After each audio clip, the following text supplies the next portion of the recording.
Hi, my name is Chris Liddle, and I am the host of The Lifestyle Chase. In 2018, I started this show to have meaningful conversations. I've interviewed over 100 different people, both in and out of the fitness industry. This podcast is something I'm incredibly proud of. Welcome to Season 4. Thanks for joining me.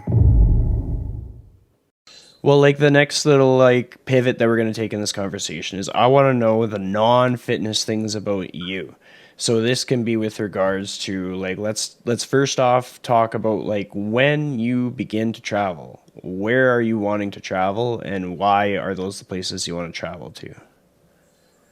Well, I went over and did America back in literally just before COVID.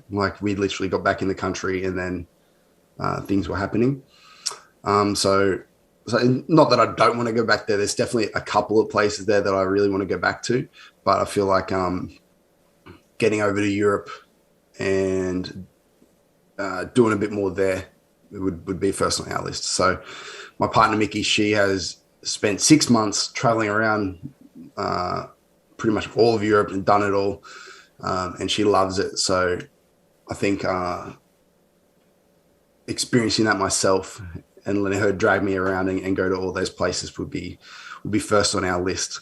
I have done Spain back then, but other than that, I'm fresh for over there. It's like I said, I'm going to a music festival this weekend. I would love to. Australia is. We get left out of a lot of the live music because people just can't. People don't want to travel 20 hours, playing to get here. Bands don't want to do that. So we get the scraps. We don't get as much as what you would. But so that would be a big thing if I went to Europe as well. Going over there and hitting one of those gigantic big festivals and stuff like that while I'm over there would be a top of the list as well. So then if we go on to the topic of just activities that you do that aren't to do with training or nutrition, what are 3 activities that stand out that you do to round out your lifestyle? There isn't a whole lot. They're all related in some way. You just kind of tweak them around it,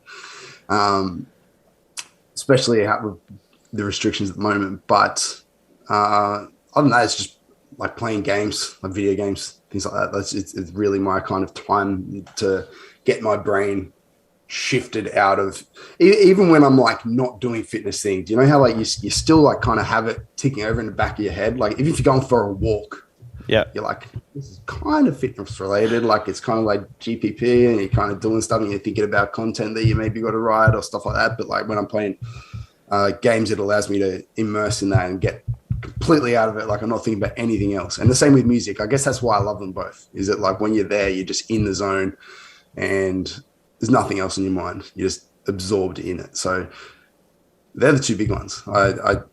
Everything else is, I would say, it'd be a lie if I wasn't at least having a bit of my brain kind of working, chipping away at something. Yeah, well, those are 2 meaningful things. Music is a big one because music allows us to kind of process our thoughts. Sometimes it can get us out of a slump, or it can be a motivating thing for us. When I talk about music, your eyes just lit up. What's a song? What's your go-to song if you had a shitty day and you want to turn things around? Oh, jeez.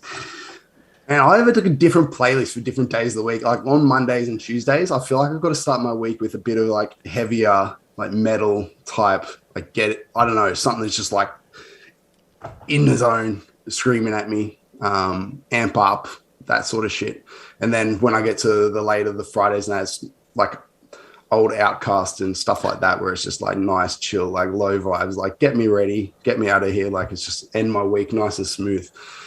During training, I'm all over the place. I'll listen to old electronic music from back in my festival heydays, which were 2010, 2012, back when real people came to Australia, and bring me back to my rave days.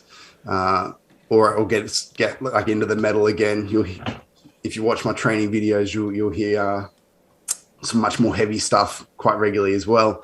So I'm a bit all over the place when it comes to training. I I don't really have like a song. You know how people are like before the platform, they step onto a platform in powerlifting, or they'll have the headset in, Yeah. it'll be like the same song every lift. Like usually to give you an insight to my mindset here, like I'm the guy who's just like, I could be about to take my third squat attempt and we could just be having this conversation.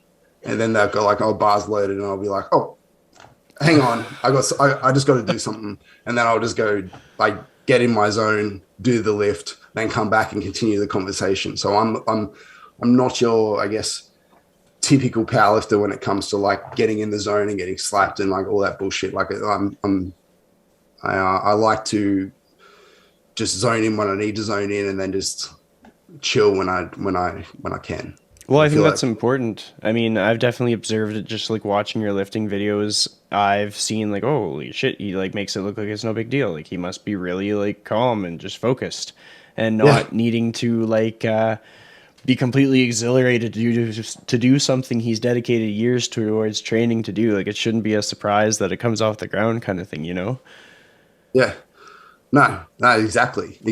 Like it'll be like, even like until I'm right there and I'm setting up, and then I go through my like checklist in my mind, you know, hand here, hand there, find midfoot, do all that, you know, like the little checklist of things that happens. And until that moment, I'm not really too like absorbed in it. I'm just kind of like, it's just part of training. It's just what to do. And then, and that way, if I train like that on competition day, it's the same as well, which I find is beneficial, because like some of the bigger, like the higher level competitions, they drag out because there's a lot of people. So they're a whole day event, which can be super, super draining if you're constantly like bouncing off the walls and like in the zone. You know what I mean? I find it much more efficient and useful to be in the zone when I need to be in the zone, and then just out of the zone like when at all other times, just as relaxed as I can. Obviously there's adrenaline and there's fucking excitement and you can't help it to some degree, but I try to switch it off and just relax as I can. Well, I mean, that attitude will correlate towards your journey with your business kind of thing, because you're able to understand like it's a long journey, and there's no sense like putting the foot on the gas right now if like with regards to like waiting on equipment deadlines or developing people or waiting on like the right amount of business to come through the door or whatever the variables may be. Being able to like stay cool, calm, and collected is going to be a big like advantage that you have, which is cool, because then if other people can learn from that example, then they can better prepare themselves for their next big steps and their next big goals kind of thing.